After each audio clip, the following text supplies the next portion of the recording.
tanggal na yung mga wire kuya. Hindi na lang. Tapos gulong.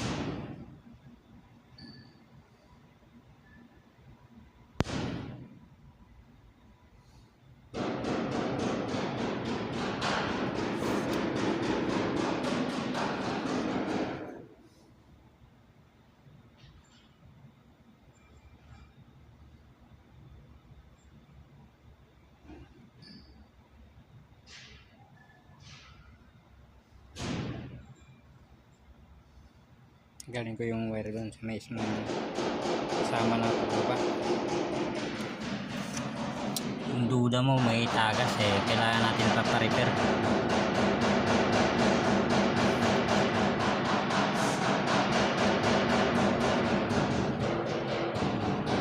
Wire tagal na, hose na lang, tanggalin ko itong hose, disconnect yung ano ng duda. Tapos yung mga hose meter, yung wire doon madali lang yun, nagutin ko lang yun, nahugot ko na dito, wala na yung wire.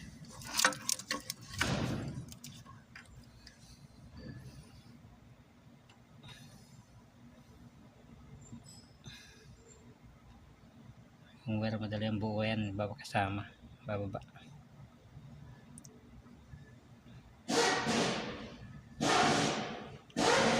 Transmission, wire ng transmission, tapos shock absorber.